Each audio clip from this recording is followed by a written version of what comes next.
Today we want to talk with you about how to allow the things you want. And we're going to be talking about the laws of the universe. You are aware of them. You've been listening to us for a little while. You know about the powerful law of attraction. Do you? Do you? Do you? Do you? Do you? And do you know that law of attraction is managing the vibrational frequencies of the universe? And do you know that you are a vibrational being first and foremost, so you're always transmitting a signal? And whatever you are giving your attention to is causing you to transmit that signal. So law of attraction is matching the signal that you're transmitting, not yesterday and not tomorrow, but now, matching your now signal, matching your now signal. So what do you do about your now signal? How do you prepare your now signal? How do you approach this world? Here you are in your flesh, blood, and bony bodies, mostly not even recognizing the fact that you are vibrational beings, that you are transmitting and receiving mechanisms in a universe that's managed by law of attraction, who is managing all of those transmissions. So do you like knowing that you are vibrational? And do you like knowing that there's a way to know what your vibrational output is? Your emotions tell you, don't they? Your emotions let you know whether in this moment what you're broadcasting with your mind, with your thoughts, with your words, what you're broadcasting, whether or not it matches who you really are and all that you've come to. We've been talking to you for a while, and we've offered a whole lot of ways of helping you to reorient yourself. Reorient yourself into the realization, to the remembering that you are vibrational beings. Because when you remember that, and when you get a handle on what you're broadcasting, and then when you practice what you're broadcasting consistently, so that you get a vibrational rhythm going, law of attraction will make it easy for you to keep whatever momentum you've got going. In other words, if you're noticing something, you offering a vibration that matches it. And since you're now offering a vibration that matches it, you're going to realize it more, because what you're offering vibrationally and what you are now realizing is going to come back to you more and more and more. Sometimes our physical friends say, but wait, couldn't someone just change what I'm observing so that when I observe something that's really good, I will offer a signal that is really good, and in offering that signal that's really good, then I'll get more of what's really good. And we say, it does work like that. But there's a faster way of going about this, and a way that will always work for you. And that is, if you will decide that you don't need to wait for something good to observe before you broadcast a signal that matches something that you consider to be good, then you're going to tune your frequency so that only things that would qualify in the category of what you consider to be good can be realized by you. What do you think about that word, realized? Realized. Not so much, huh? Well, we really like it. We really like it. So we're going to give you just a very brief explanation of who you are and who we are and how we all fit into this together. And then we're eager to talk with you about anything that matters to you. Don't worry about us. We will wedge our message in the crack. So you are vibrational beings, and you are source energy beings, and you were source energy before you came into this body. And even though you are now in this body, you are still source energy. In fact, you are still more non-physically source energy, vibrational beings than you are this flesh, blood, and bone version that you think of mostly as you. So here you are in your physical body. A part of all that you are is focused here. And as you explore the variety, just as you knew you would, in this magnificent leading edge environment, which is the leading edge of all creation, as you explore it from your personal point of view, you come to personal awarenesses and decisions of what you would prefer, how this can be better, how this can be better, the improvement in that, the improvement in that. By sifting through life, just like you planned, you know what you don't want, which causes you to know what you do want. So you are emanating signals of desire all day, every day. They are shooting out of you as vibrational offerings. We like to call them rockets of desire, because you can't help but produce them because life causes you to focus them into being. So you launch a rocket and then another and another and another and another. I want more money. I want more money. I want more prosperity. I want more freedom to do as I want to do. You're launching that rocket over and over and over and over. And every time you do, that vibrational rocket, that vibrational intention, that vibrational becoming is received by that non-physical part of you. That non-physical part of you, we are gesturing like this because that non-physical part of you immediately becomes the vibrational equivalent of your desire. More prosperity now that you have just asked. More vibrational awareness and ability to be more prosperous than ever before, just now. So that vibrational version of you, we are doing this gesture because we are wanting to imitate your vortex of creation, this vibrational version of you which precedes all manifested versions. This vibrational version of you has just become more prosperous. But the question that this gathering really wants to present to you in a way that you will ponder and come to conclusions about is that while the non-physical part of you has become more prosperous as a result of your asking, what are you doing in relationship to it right here and now? And for the most part, when you launch a rocket of desire, it's from an awareness of the contrast. So you are most likely more aware of what you don't want than of what you do want, even though what you do want has just become focused upon by the source within you. It's more powerful now than it has ever been before.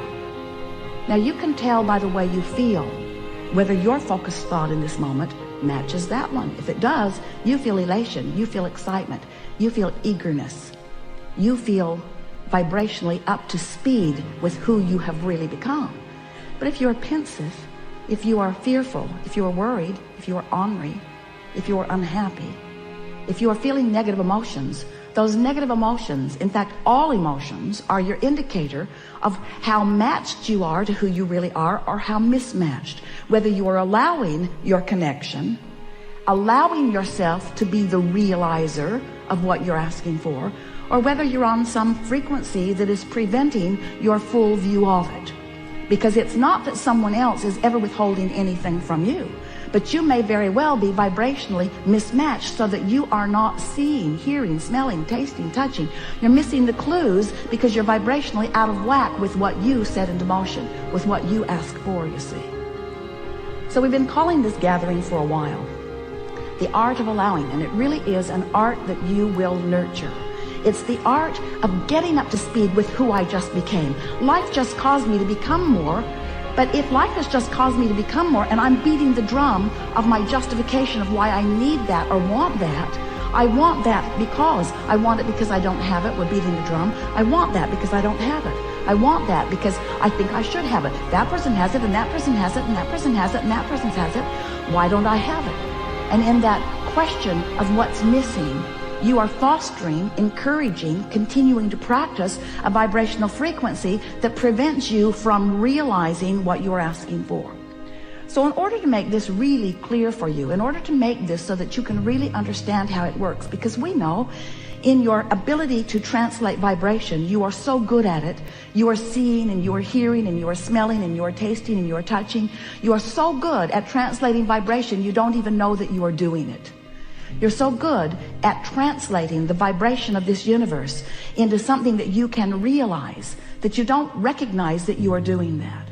So we are presenting to you some explanations of how these laws work in order to help you understand where, if we were standing in your physical shoes, we would put our emphasis on this eternal path of never-ending expansion. And from our point of view, this eternal path of never-ending joyous expansion is supposed to be fun. It is supposed to be fun. It is supposed to feel good. It is supposed to fulfill you every step of the way. And if there is anything less than that happening, then you're pinching yourself off unnecessarily. So the contrast causes you to ask, and it becomes a vibrational reality immediately. And our physical friends say, well, that's very nice for someone, that it is now a vibrational reality. But I want that vibrational reality to become more. I want to realize it fully. I want to be able to see it and hear it and smell it and taste it and touch it. I'm happy that you're happy, Abraham, that there's a vibrational reality. But I want that vibrational reality to be more. I want the money in my bank and the lover in my bed. I want more. I want more than this vibrational reality. And we say, then all you have to do is tune yourself to the frequency of your vortex. In every case, it is absolutely something that you can do. So if you've been listening to us for a while, you've heard us go on and on about law of attraction to the point that you're sort of tired of hearing about it. But it doesn't slow us down, because it matters so much. And if you've been listening to us for a while, you've been hearing us talking about the vortex and how it is vibrating at a very high frequency, and that it would be really good for you, good feeling for you, and good results for you if you could gradually and consistently raise your vibration to the frequency of what's in your vortex. Because when you're up to speed with all that you've become, you're tuned in, tapped in, turned on, you feel wonderful, things go well for you, you have good timing, you have good flexibility, life is sweet for you, and those around you benefit just being near you. So if you've been listening to us for a while, you know about this vortex stuff. But today we want to talk to you about what happens once you have launched a rocket, once we've gotten hold of it, once source energy, the likes of us, has focused upon it and brought it into a vibrational reality that is ready to manifest, ready to be realized, ready for you to actualize it into your experience, ready for you to make it the reality that you want to claim out here on this leading edge, this furthest, most expanded part of the universe where everything that is wonderful must manifest if you will only allow it in your experience. So what's the next step? Well, the next step is recognizing that while you sifted through the contrast, and while you launched the rocket, and while the rocket went where it's supposed to be, and while Source took hold of it, and while all of the cooperative components have been assembled, and while it's ready to pop into your experience, you, the creator of this wonderful thing that you put into the vortex, it's ready to pop into your experience, but you have to prepare yourself vibrationally for the revelation of it, for the realization of it. And in order to explain that in a way that you can really hear it, we're saying, so here's your vortex at this very high frequency. Imagine a cork bobbing on the surface of the water, up there where the pure vibration is. You can hold that cork under the water. You can. But when you let go of it, it's going to bob right back up there. So when you stop doing those things you do that hold your cork under the water, you'll bob right back up, and you'll be a vibrational match to that which you want. Happens every night when you sleep for a moment. It bobs up, but you grab hold of it and drag it right back down usually, as you remember yesterday. So your cork is bobbing on the surface, and when your cork is bobbing on the surface, when what you are thinking about in this moment, when what you are giving your attention to is absent of resistance, when you're not doing that thing you do that makes you feel uneasy, when you're not introducing into your vibrational frequency unwanted things, better said, when you are in a place of allowing, when you've been meditating, when you've been praising, when you've been appreciating, when you're tuned in, tapped in, turned on, when you are in love, when you are in that high-flying, good-feeling place, when your emotions are telling you how good you are feeling, then you are a perfect vibrational match to what's in your vortex. And what's in your vortex then, through the path of least resistance, can flow easily into your experience. But the realization of it is yours. We call that your grid filling in. Humans often call it's when inspiration comes. It's when you just have that feeling about something. So the grid fills in all kinds of wonderful ways. The first evidence that you're up to speed and your grid is filling in with the contents of your vortex is you just feel wonderful. You feel good, you feel elation, you feel clear-minded, you feel inspired. An idea will flow in, and when the idea comes, you'll know it's a good one. You'll know it's a good idea. It's the grid filling in. Sometimes you want the grid to fill in, boom, you just want it right there where you can observe it. And we say, if you'll be patient and allow this natural evolution of the grid filling in, then you'll get in sync with the rhythm of life that you intended when you came forth into this physical body to begin with. Not one of you said, I'll go forth and I would like to just think of something and I would like it to manifest, and then I will just observe that good thing, and then I'll think about that, and then other good things will come. And we say, if you were operating under those very speedy conditions, this seminar would be about de-manifestation.